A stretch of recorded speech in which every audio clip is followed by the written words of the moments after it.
It's Sunday, May 26, 2024, and you're listening to episode 624 of Fear the Boot, a show about tabletop role-playing games and a little bit more.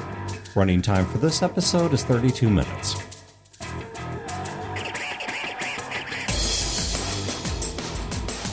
Welcome to Fear the Boot. My name is Dan.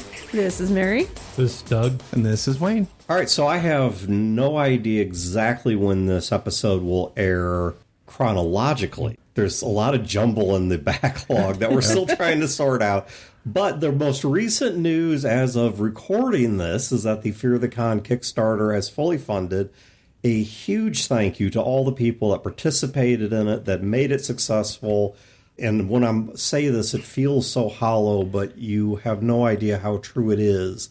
I am always humbled to the point of almost discomfort at the amount of support that you folks show us. So I want to pause here to say huge thank you from the bottom of my heart for what you guys did to get this across the line.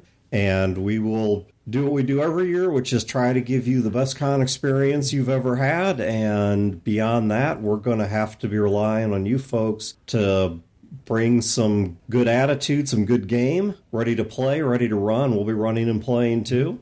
And I'm really looking forward to it. Once again, if you've not marked your calendars, the Wing Night and Mikey Mason Comedy Show is on Thursday, June 20th. The convention itself is on the 21st and 22nd. If the link to Con Planner and the game sign-up is not up yet, it will be very soon. It'll be by the time this drops. It probably will be by the time this drops. Once again, we've got some gnarled backlog we're working through.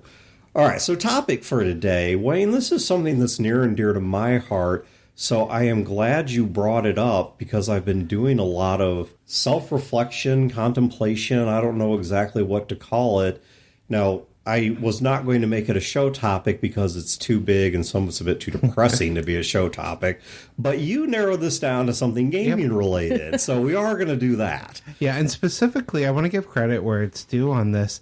I just finished a book it was a Christmas gift that my mom had gotten me that was on my Amazon wish list for a while, which was Ray Bradbury's Zen and the Art of Writing. And it is basically a series of essays that he wrote about writing over the course of his career. But what struck me as I was reading it was he was talking about the passion he has for writing.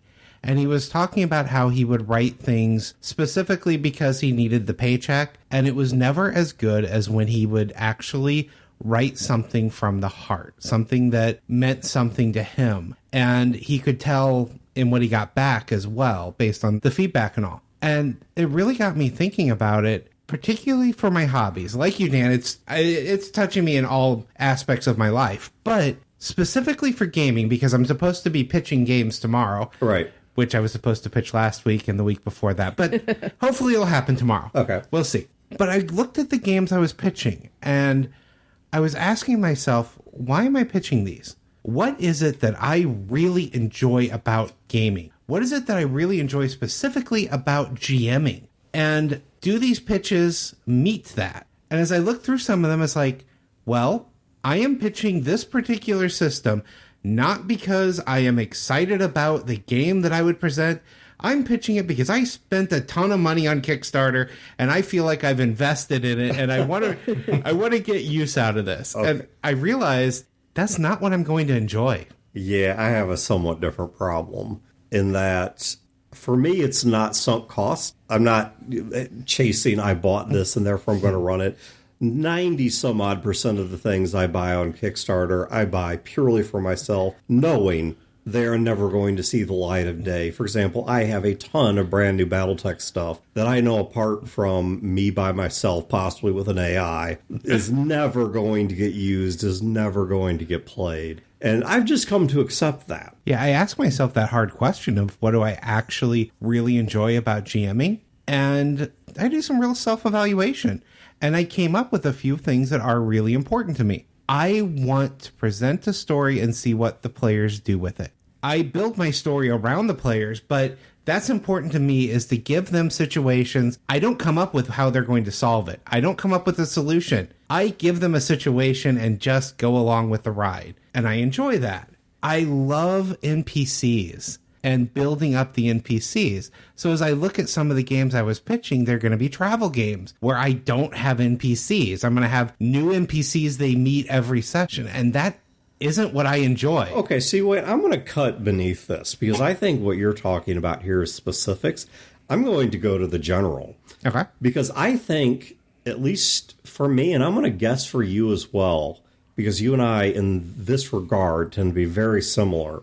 I think the biggest mistake I made in my gaming career, and I think it was a necessary mistake, and I'll explain why in a second, is I compromised too much. There are too many things that I want to play, too many stories that I want to tell, and I'm not suggesting that it would be healthy for me to be the tyrant of the table, but I don't think I stand up for that and stand my ground well enough on the things that I want out of the gaming experience. And the caveat that I'll give there, the bit of excuse I'll give, is I think it was necessary because historically, most of my gaming groups have been very strong-willed.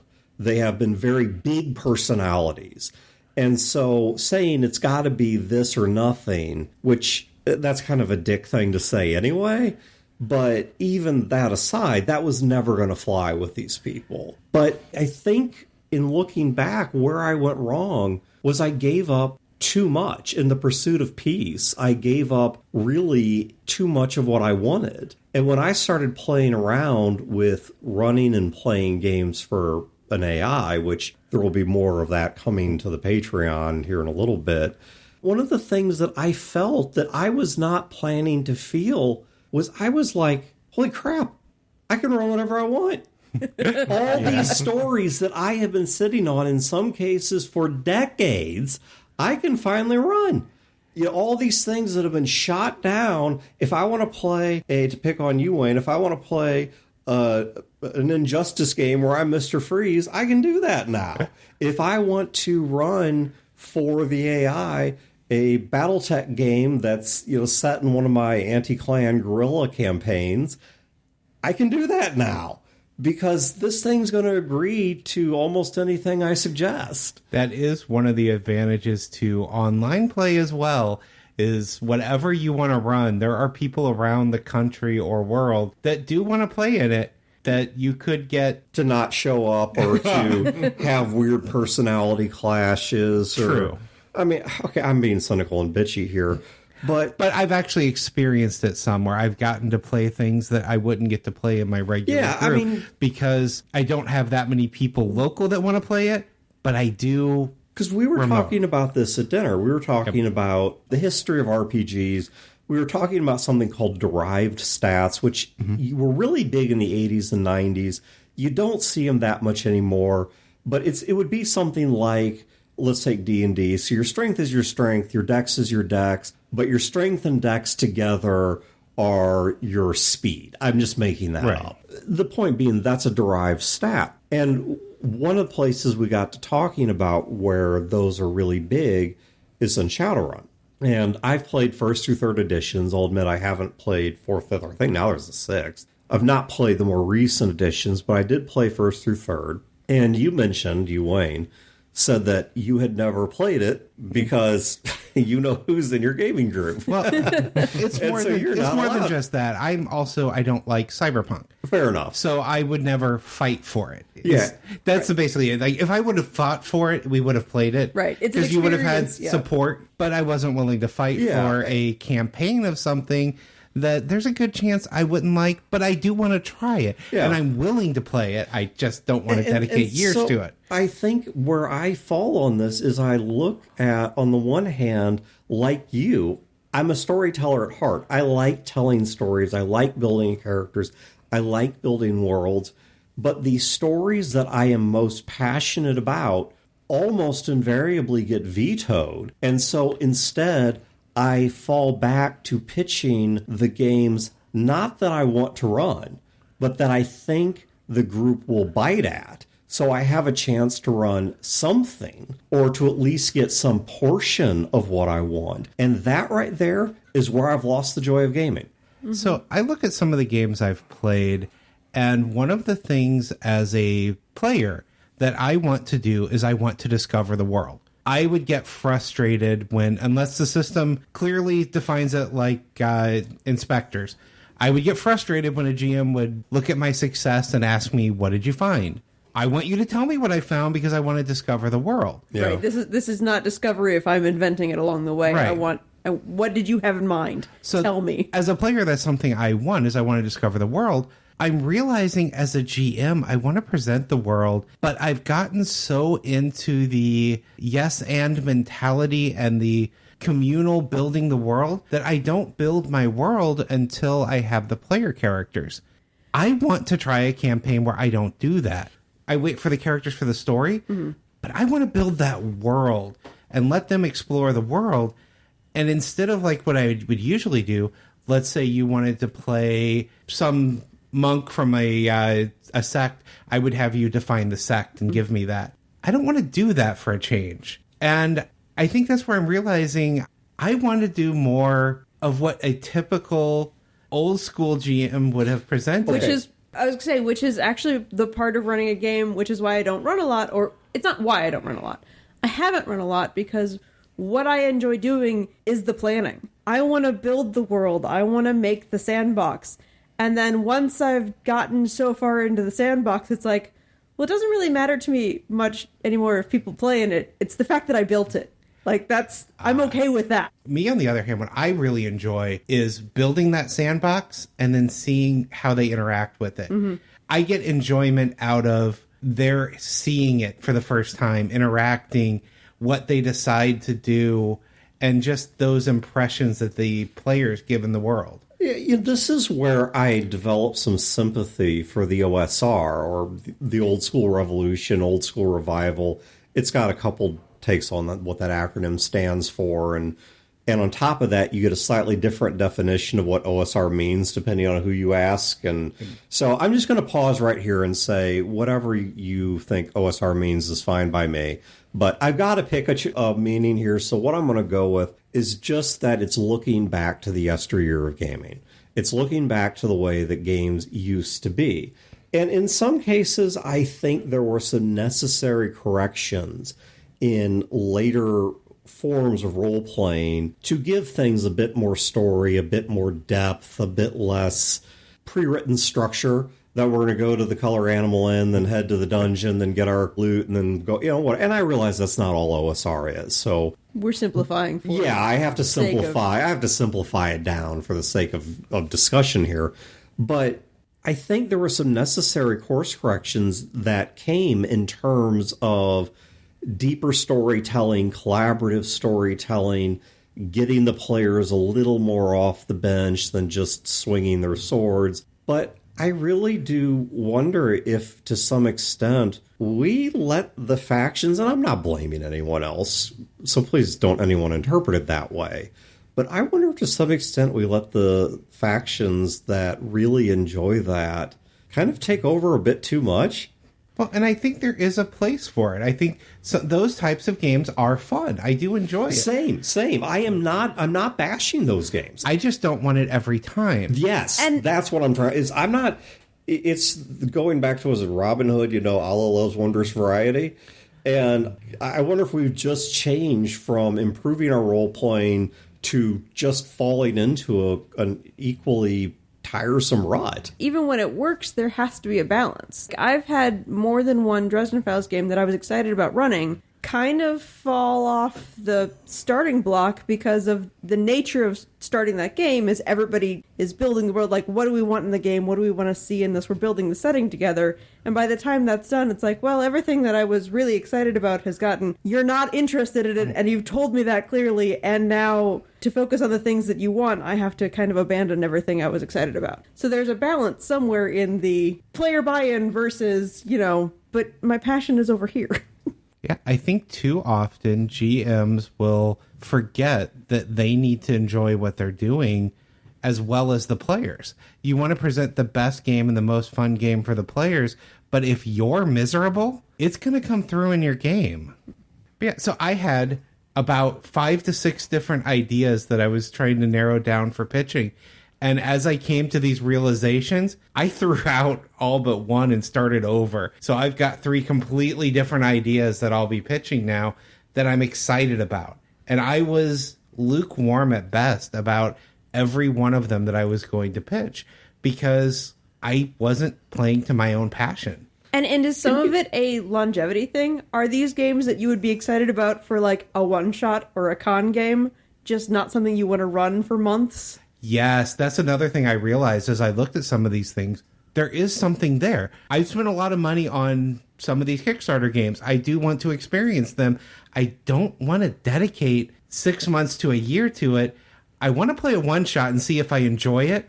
And if I enjoy it, maybe then I should think about running a full campaign in it. So, Wayne, I wonder if you could define for me, and I don't want you to get too deep in the weeds, but why did you discard certain ideas? Can you explain that a bit? Of you looked at, you said it was originally, what, 4 or 5 ideas, and you discarded all but one.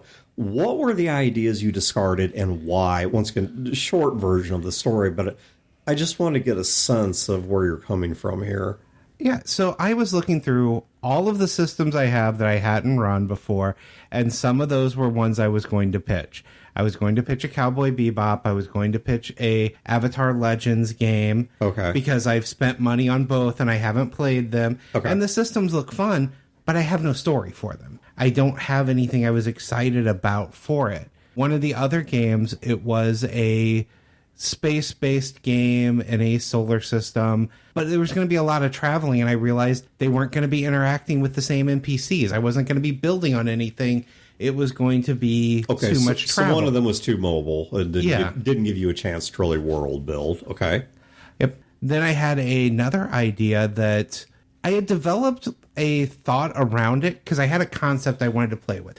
I love the idea of you're all humans from throughout history who have woken up on a spaceship, who have been abducted throughout time, and now the AI has helping you taken over the ship. And you don't know where Earth is. The AI was being deleted, so it's lost part of its memory. This is kind of like the plot of Mothership Zeta from Fallout 3. I actually never played it. Huh. Yeah, I never did the expansion. It's not the exact same, but it's got some similarities. But the idea is that the players then would be fully developed characters that then have to start learning how to pilot a spaceship, going from solar system to solar system, experiencing new civilizations and experiencing a new world. And the more I thought about that, I do like the idea. I think it would be a good story. And I don't think I would enjoy running a game in it because then I don't already have these civilizations developed. I don't have a overall plot for them. It's just experience. What I had was a reveal. The reveal was when they get back to Earth, Earth has been destroyed. And the whole thing they've been looking for... now populated by monkeys. No, it's dead. Oh. Yeah, everything, all life on Earth is dead. And then they have to decide what they want to do from there because their planet is gone. And I realized that could be an interesting story, but there's no game there for me. And it's like, what would they be doing? I would have a lot of repeating things as they try to figure out. And I don't want to keep having, something broke. You need to go down to a planet to get parts or resources and all. And it was one of those I realized it was an interesting idea to me, but it wasn't a game. And I was only pitching it because I thought it was an interesting idea. I wanted to run a game in space, but not that one. As I looked at these ideas, that's basically what I kept coming back to is, what is my passion? My passion is I want to develop something. Yeah. I want to develop a world. I want them in the world. I want them to be meeting NPCs and developing the NPCs around them. And none of those were getting that. My real passion is I like to share stories. And I'm going to liken it to something, but then I'm going to separate it from what I likened it to. Ever gone out and seen a really cool movie and you're like, man, I got to grab so-and-so and we got to go see this movie together. Yeah. This is totally going to blow them away because this is exactly what they're all about. And it's sort of like that in that I get these stories in my head. And it's like, man, I feel these are good stories. Based on my experience as a storyteller, I seem to have at least a decent eye for what is and isn't a good story, even if I wrote it. And so it's like I want to share it with other people. Now, where I'm going to separate it is when I say that, it oftentimes gets misinterpreted that, well, what I really want is to write a novel or to dictate a script. And that's not the case. It really is about sharing that space in the story, which includes the fact that the players have agency and may surprise me and may take the story in very different directions. And like you, Wayne, that is one of my greatest pleasures as a game master, is seeing how people interact with the sandbox. Yeah, what are they going to think of this concept? Yeah. One of the things I love when I get into a story that is just clicking that I'm writing is the characters tell me what needs to happen. Like, I am writing the story. Yes, I do know logically I am writing what the characters do. I know what you mean. But it feels to me like they have taken on a life of their own. I did not expect them to do this when I started writing. Running a game is the ultimate version of that, because in this case, the players actually are doing things that you didn't expect. Yeah. And they are interacting with the world and taking the stories in ways that you didn't expect. It's an observation I made about writing, and I realize now I'm moving back to a fixed media here.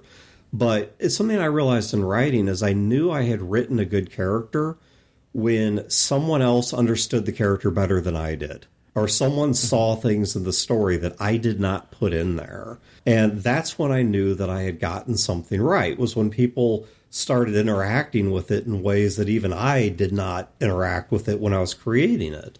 And that's a very fixed medium. I'm not taking their input. It's not a choose your own adventure, unlike a role-playing game. But I do feel the same thing in role-playing games, that when I throw out an NPC and people latch on to that NPC in a way that I didn't, or people start to understand an NPC in a way that I don't, it really feels like that's the moment where I've succeeded on some level. There's some great filter that I've made it past, that I know I've got their buy-in because they care about it, and I know what I set up is good because it's resonating with them in ways that doesn't resonate with me. So one of the things that during this conversation, I'm thinking about the things that really drive me and that I really enjoy connecting with as a GM. And I think rather than an NPC being latched onto by the characters or a specific aspect of a setting, I think for me, it is when I've crafted obstacles, whether mostly story obstacles, but something that makes me feel really good is when people are engaged enough not to walk away from a problem, but to thoroughly engage an issue and find ways to overcome it that I never imagined, if I imagined any at all. Because a lot of times, if you haven't done that well, and I have not done it well a lot, people will just stop being interested in it. They'll walk away from it. They just don't care to keep trying, and you have to push them to actually go through it. When they take it upon themselves, that's where my GM happy place is. Doug, how about you? I'm sure you guys have said this in some other way, but sometimes I just like to put a scenario like the one I thought of last night is, imagine if Willy Wonka was an NPC in your game, just to see the player's reaction to it and how he interacts with it, I guess. Is that something that you feel that your current games are allowing you to do? To some extent, yeah. One of the last games I did, I came up with this weird combat scenario with a little contraption, and I wanted to see their reaction to it. And it was kind of interesting. I'm looking more for how they react to it than how I pictured it, rather than I'm looking for their solution more so. That's a big thing for me. I love presenting situations that I can't think of a way out of. And it's not one of those adversarial things where I'm trying to get them. I legitimately want to see what they come up with to get out of it, because that's fun for me. Right. I know I can't think of every way to get past something, but I have a table full of people, and one of them is going to come up with something. Doesn't matter what situation I present, one of them will come up with some interesting idea to work through. And I encourage that. I look for it because that's fun to me. Yeah, that's something that I think if I was trying to describe where things fell off for me, it was the loss of players that were not simply along for the ride, but were enthusiastically involved in the process. That I could sit down and say, hey, I've got a really good idea for this game. Let's get out there and play it. And I'm not suggesting by any stretch of the imagination this would be scripted, But to see them actually genuinely and enthusiastically want to collaborate and want to interact with that bit of the story element, whether that's the contraption in Doug's fight, or whether that's the NPCs in your game, or whether that's the general plot concept in mine, or, or Way McShoes in Mary's game. Well, those were great. I want to point to the Skies of Glass AP as an example of why did it go so well? Because you had a couple of really enthusiastic players that told you, we want to play your game. Well, yes, exactly. That's exactly it. Is everything on that game went right because I was able to tell the story I wanted to. The players enjoyed that. They were able to get involved in it. They stayed involved in it. They stayed engaged in it. There was a lot of energy around it. And yet, certainly, that game was not scripted. That game was not cartoonishly railroaded. No, and that game survived a lot of things that should have killed the game. Oh, yeah, absolutely, which I think is a sign of how strong that game and that idea were, and how strong the investment and the enthusiasm were. And this is something that, I realize this episode just sounds so mopey and bitchy. But don't hear it that way. Really, to me, For me, it's the opposite. For me, it's realizing that I need to go back to basics. I see it as a hopeful episode because now I know why I wasn't excited. Now I know what I need to do to go forward. Right. And I think that's the case. What everyone should take away from it is re-examine yourself. Look at what you enjoy out of gaming and find ways to get it. Yes. Yeah, and I could not agree more, Wayne. That is the but that I was going to follow up with there, as you nailed it exactly, is this episode probably sounds kind of mopey because, things used to be cool and we used to have more fun. And some of that's just the rose-colored glasses of hindsight. I get that. They've actually done clinical studies to show people remember the past with an overinflated positivity. And so I'm not unaware of these things. But to me, this episode, exactly like you said, Wayne, it's not simply looking back and being like, oh, gee, woe is me. My games aren't what they used to be. I wish that I had a damn great time. I'm going to find a way back there. And whether that's changing the way I pitch games, whether that's picking up a different gaming group, whether that's just saying, you know what, there are some of these ideas that maybe no one but ChatGPT-4 will agree to play. But damn it, I'm going to play these games. I'm going to tell these stories. And I'm going to do something with them. It really is a hopeful episode. It really is looking forward. Wayne, in your case, for example, you were talking about all the stuff you kickstart that you actually receive but can't play.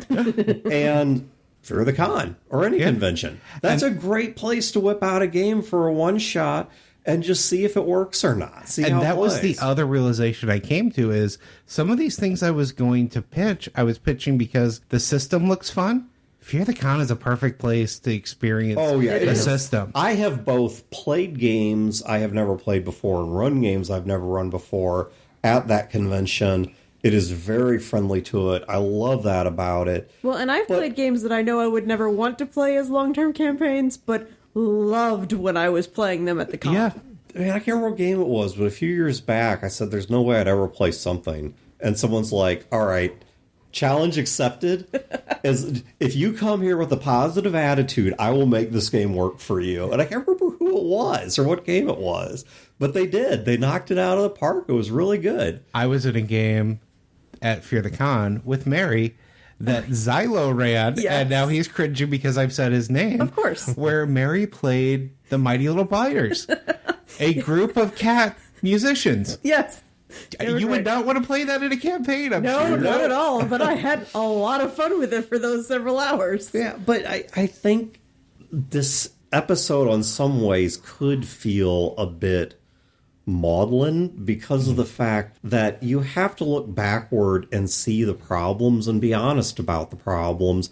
And sometimes that does evoke a little bit of sadness or wistfulness or I don't know. Or even a little bit of resentment. Yeah, maybe a little bit of resentment. They don't have that one bastard hadn't vetoed my game. Yeah, yeah. But that's not where I'm at. It's more of this is kind of digging through it all to figure out a way forward. And I don't know exactly what that looks like. I've got some ideas, but... Well, and it's going to absolutely be different based on every single person who sits down and thinks about it. Yeah, certainly. I mean, I'm sure there are some people where maybe all they need to do is just switch products or switch their genre, or I don't know what. I mean, everyone's situation is different. Or That's why it's a very personal question of what do you enjoy out of GMing? Yeah. Because it's not the same thing for everyone. or playing if you're a player. If you're primarily a player, what is it you enjoy about RPGs?